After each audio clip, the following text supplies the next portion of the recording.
warahmatullahi wabarakatuh. Selamat pagi anak-anak. Apa kabar semuanya? Mudah-mudahan kalian dalam keadaan sehat, semangat, walaupun kita dalam keadaan kondisi wabah corona seperti sekarang ini. Dan Ibu harap kita masih bisa dapat semangat untuk belajar, terutama memahami materi bahasa Indonesia khusus kelas 11 kali ini. Minggu lalu kita sudah mempelajari materi tentang teks prosedur. Ibu harap kalian masih ingat apa yang dimaksud dengan teks prosedur. Teks yang berisi tentang bagaimana melakukan sesuatu sesuai dengan langkah-langkah aturan, sehingga apa yang kita lakukan dapat sesuai dengan prosedur atau langkah-langkah, sehingga apa yang kita lakukan tidak menjadi kacau. Untuk pertemuan kali ini kita akan mempelajari materi tentang teks eksplanasi.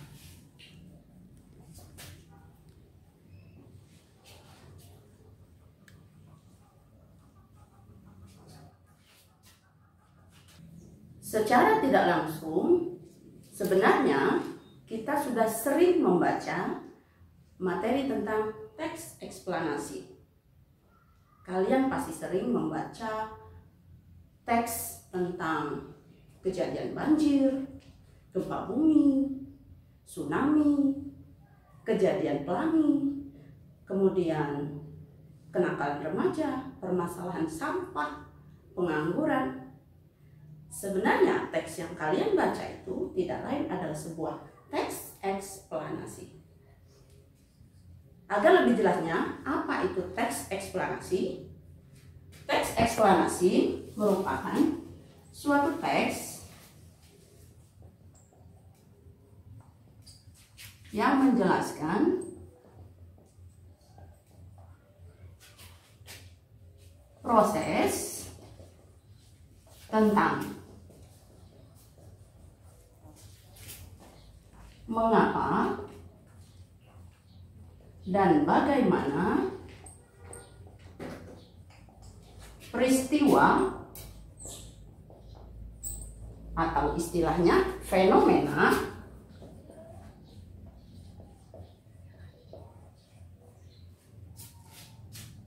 baik berupa fenomena alam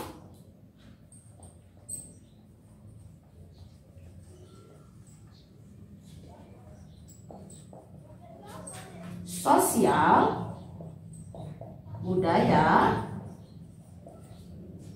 pendidikan, dan sebagainya.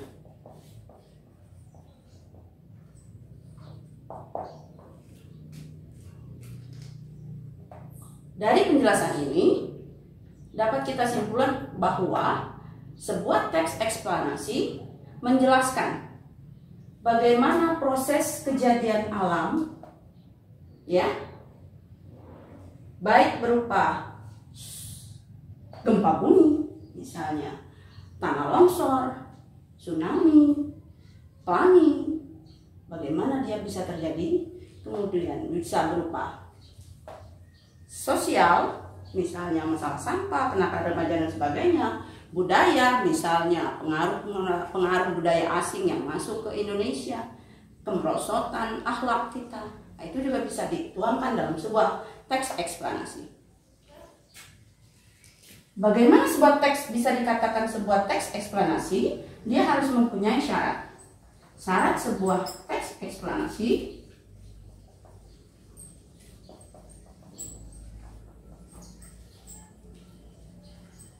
yang pertama, teks eksplanasi harus bersifat fakta.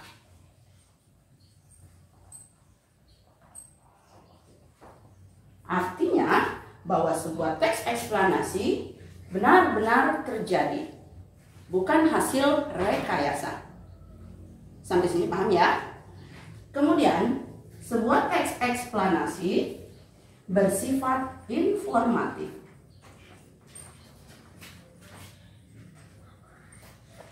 Artinya, sebuah teks eksplanasi memberikan informasi, pengetahuan wawasan sehingga kita mengetahui bagaimana sih terjadinya tsunami, bagaimana sih terjadinya gempa. Itu ya. Selanjutnya, teks eksplanasi tidak bersifat mempengaruhi.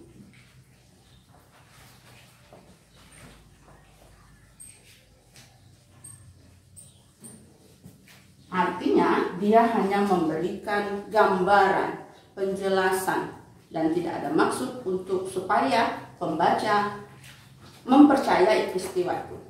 Ya, ini adalah syarat sebuah teks eksplanasi. Sekarang kita bagi ya, agar kalian paham jenis teks eksplanasi. Yang pertama tadi teks eksplanasi ada yang berupa peristiwa alam. Contohnya gempa bumi, kemudian tsunami, lalu fenomena tentang terjadinya pelangi, kemudian juga bisa berupa tanah longsor. Ini merupakan peristiwa-peristiwa alam, ya. Kemudian teks eksplanasi yang berupa peristiwa sosial, misalnya kenakalan remaja,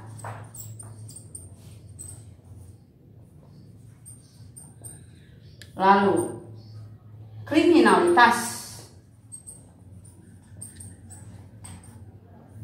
dan contoh lainnya misalnya masalah pengangguran.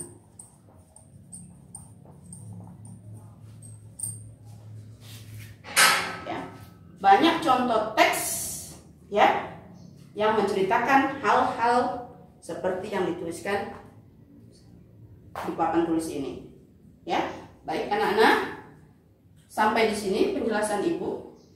Mudah-mudahan kalian dapat memahami apa itu teks eksplanasi, syarat-syarat sebuah teks eksplanasi, dan apa saja contoh dari sebuah teks eksplanasi. Kita berharap agar wabah ini dapat segera berakhir sehingga kita dapat bertatap muka secara langsung. Dan mudah-mudahan kalian paham dengan materi yang Ibu berikan pada hari ini. Kita akan berjumpa lagi pada materi berikutnya. Ibu akhiri. Wabillahi taufiq wal hidayah. Wassalamualaikum warahmatullahi wabarakatuh.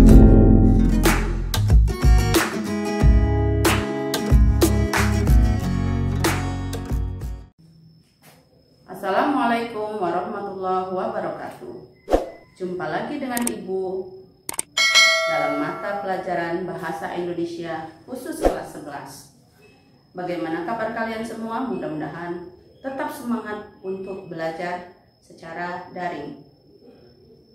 Dan tetap jaga kesehatan kalian, karena kita tidak tahu sampai kapan wabah ini berakhir, dan kita tetap berdoa agar wabah ini akan cepat berlalu. Baiklah anak-anak, materi kita kali ini berhubungan dengan materi sebelumnya. Kalau sebelumnya kita mempelajari tentang apa itu teks eksplanasi, kali ini kita akan mempelajari materi tentang struktur dan kebahasaan teks eksplanasi.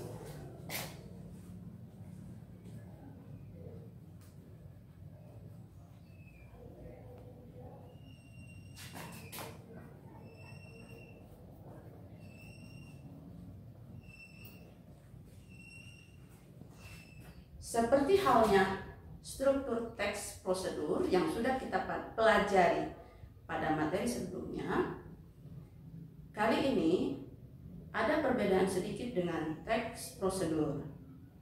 Struktur teks eksplanasi yang pertama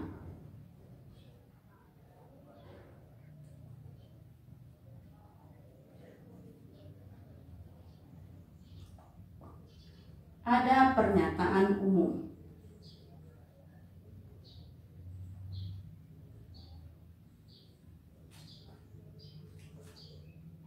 Pernyataan umum berkaitan dengan identifikasi peristiwa yang terjadi.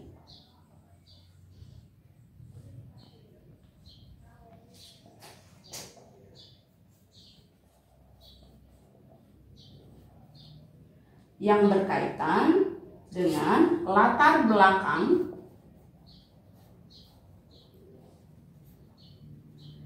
peristiwa tersebut.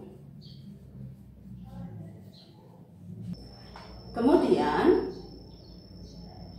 struktur yang kedua dari sebuah teks eksplanasi adalah bagaimana proses terjadinya peristiwa tersebut.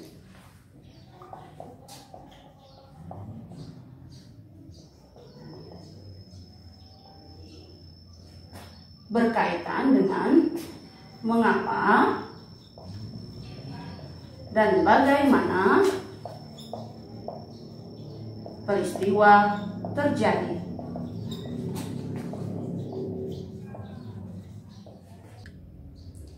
Kemudian, struktur yang ketiga berkaitan dengan interpretasi.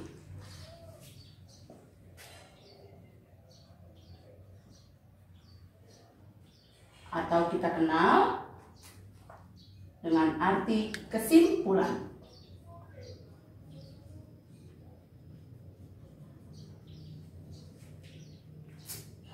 Nah, anak-anak, dari struktur ini dapat kita pahami bahwa sebuah teks eksplanasi mempunyai struktur atau bagian-bagian yang berkaitan dengan pernyataan umum, yaitu bagaimana, mengapa sebuah peristiwa bisa terjadi. Misalnya kenakalan remaja, apa yang melatar belakangi terjadinya kenakalan remaja. Kalau secara gamblang dapat kita jelaskan bahwa kenakalan remaja disebabkan mungkin karena faktor keluarga, lingkungan, ya, anak-anak yang broken heart, broken home, bisa jadi, ya, sehingga mereka melakukan tindakan yang melampaui batas, ya. Bisa juga, ya, teks eksplanasi yang berkaitan dengan peristiwa alam. Misalnya banjir, apa yang melatar belakangi peristiwa banjir, ya, apa yang melatar belakangi terjadinya tanah longsor. Nah, ini adalah struktur dari sebuah teks eksplanasi. Biasanya dia berada di awal paragraf.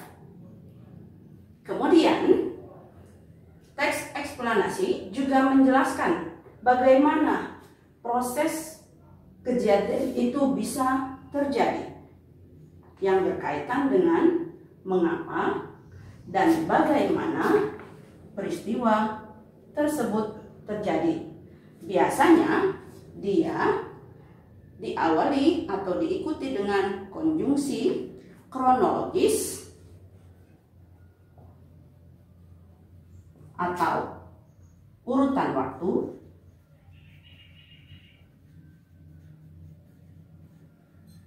dan juga konjungsi sebab akibat. Ya, jadi biasanya sebuah teks eksplanasi, ya, menggunakan konjungsi atau kita kenal dengan kata hubung kronologis, urutan waktu, ya. Misalnya mula-mula, pada awalnya, selanjutnya, kemudian, dan sebagainya. Lalu sebab akibat, misalnya banjir disebabkan oleh bla bla bla, ya. Tsunami mengakibatkan banyak kerugian bla bla bla. Nah, itu, ya. Ini adalah contoh dari bagaimana sebuah proses kejadian dari peristiwa alam atau sosial bisa terjadi. Yang terakhir adalah interpretasi. Interpretasi adalah kesimpulan dari semua rangkaian peristiwa yang terjadi, bahwa kejadian itu dapat menimbulkan, ya, kriminalitas, misalnya kerugian, ya, menimbulkan kekacauan, atau misalnya peristiwa alam tadi, tsunami dapat menimbulkan kerugian materi, ya, bisa berupa jiwa, ya, harta benda dan sebagainya. Tuh, ya. Sampai di sini penjelasan Ibu. Mudah-mudahan kalian dapat memahami struktur dari sebuah teks eksplanasi. Terima kasih atas perhatiannya. Kita akan berjumpa kembali pada materi berikutnya.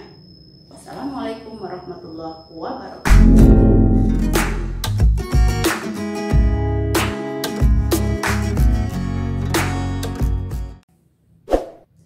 Assalamualaikum warahmatullahi wabarakatuh. Apa kabar anak-anak?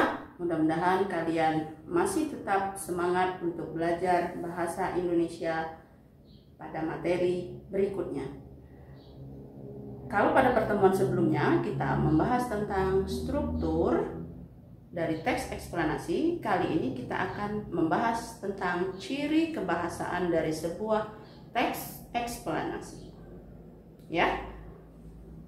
Biasanya dalam sebuah teks eksplanasi dia menggunakan kata-kata yang bermakna denotatif.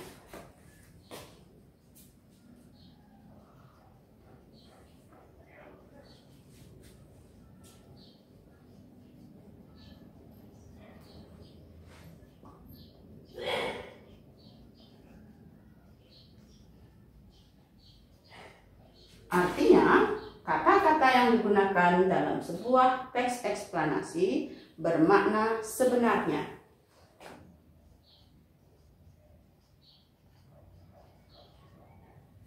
Atau dapat kita artikan bukan sebuah kata khayalan atau rekayasa. Misalnya banjir, gempa bumi, ya, tanah, gitu ya, laut, sungai, itu semua kata-kata yang bermakna denotatif. Atau bisa kita artikan kata menangis. Menangis adalah sebuah contoh kata denotatif. Tapi kalau kita ganti kata menangis dengan kalimat bercucuran air mata, itu maknanya bukan lagi denotatif, tapi sebuah kata yang bermakna konotatif. Paham ya? Tuh, ya, bisa kita artikan ya, kata yang bermakna denotatif, contohnya tanah, air, laut, ya, kemudian gunung. Nah, itu ini semua kata yang maknanya denotatif, artinya bermakna sebenarnya dan tidak perlu kita artikan lagi. Paham ya? Kemudian sebuah teks eksplanasi mempunyai ciri kebahasaan dengan banyak menggunakan konjungsi atau kata penghubung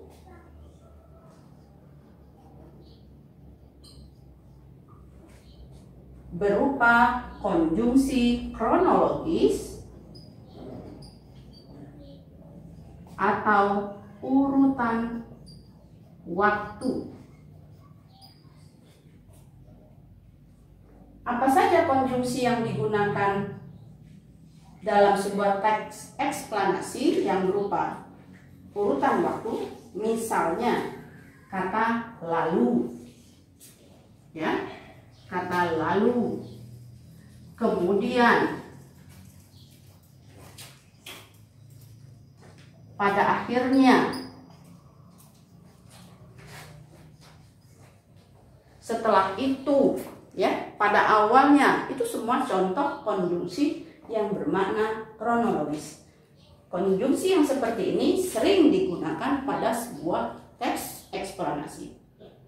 Kemudian sebuah teks eksplanasi juga menggunakan konjungsi kausalitas.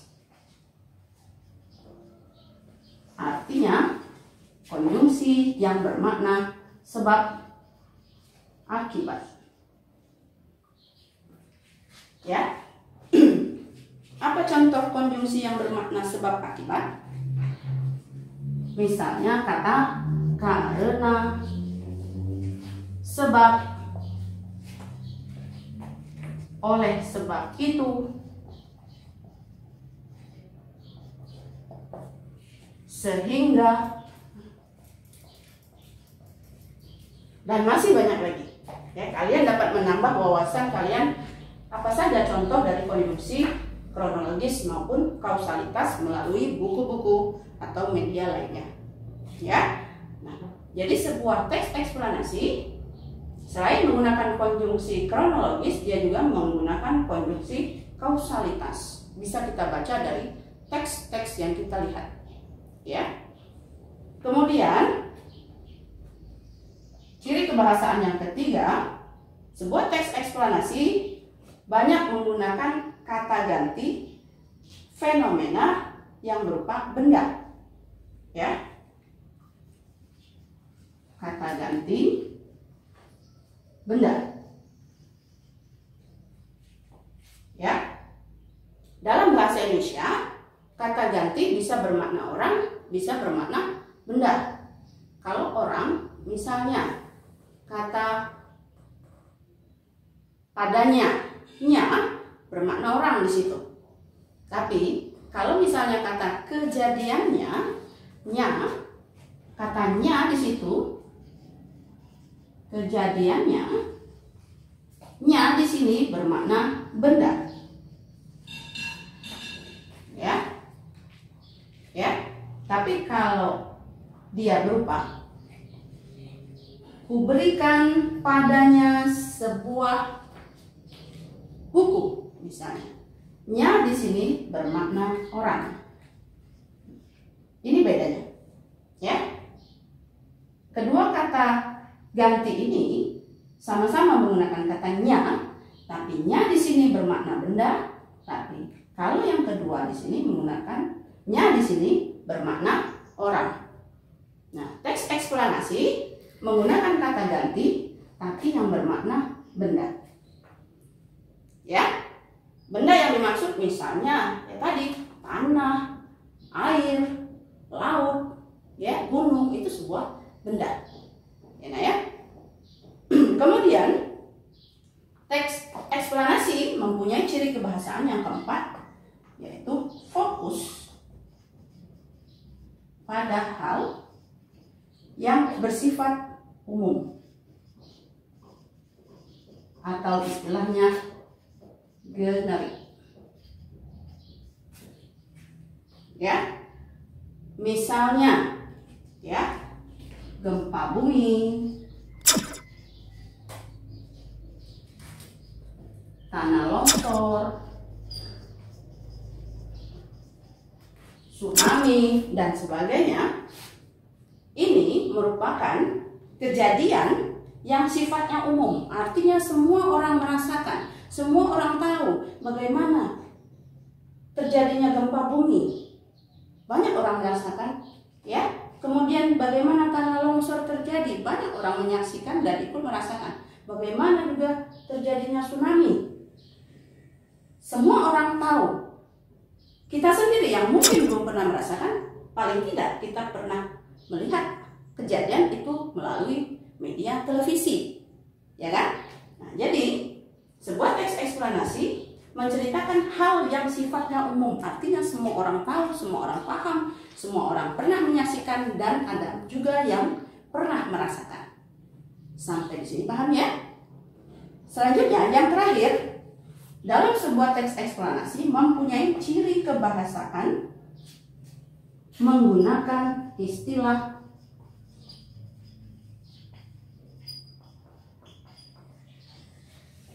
yang bersifat ilmiah. Yang bersifat ilmiah. Ya?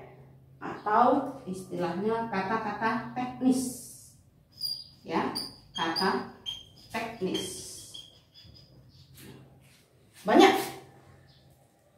istilah-istilah yang digunakan dalam sebuah teks eksplanasi. Misalnya, kata teknis, kalau kemarin kita teks prosedur istilah yang digunakan misalnya baking soda, ada kemarin ya, scrub gitu ya, pH, itu istilah dalam sebuah teks prosedur yang kita bahas pada materi sebelumnya. Kalau di sini mungkin istilah yang terjadi misalnya erosi, itu istilah ya, kemudian erupsi. Kalau misalnya gunung meletus, lava, magma, lahar, itu semua istilah-istilah yang sifatnya ilmiah. Jadi sebuah teks eksplanasi istilahnya sedikit beda dengan teks prosedur yang kita bahas pada materi sebelumnya. Dia banyak menggunakan istilah-istilah yang sifatnya ilmiah. Nah, tadi misalnya erupsi, ya, kemudian lava, magma, ya, lahar, ya, itu semua istilah-istilah ilmiah yang banyak digunakan dalam sebuah teks eksplanasi. Ya, ini saja materi kebahasaan teks eksplanasi kita pada hari ini. Ya, mudah-mudahan dari penjelasan yang Ibu berikan kalian dapat memahaminya dan kalian dapat mencari informasi-informasi lainnya melalui media, internet, buku, dan sebagainya. Mudah-mudahan kalian paham dengan materi kita pada hari ini dan kita akan membahas materi-materi lainnya pada pertemuan berikutnya. Terima kasih. Wassalamualaikum warahmatullahi wabarakatuh. Assalamualaikum warahmatullahi wabarakatuh. Untuk pemirsa dan anak-anakku sekalian, untuk mendukung channel ini, silakan klik like, subscribe, komen, dan share. Dan jangan lupa tekan lonceng agar kalian dapat memperoleh informasi tentang pembelajaran lainnya. Untuk kalian yang telah mendukung channel ini, kami ucapkan terima kasih. Dan jika ada saran ataupun pertanyaan, silakan tulis komentarnya di channel ini. Terima kasih atas perhatiannya. Wassalamualaikum warahmatullahi wabarakatuh.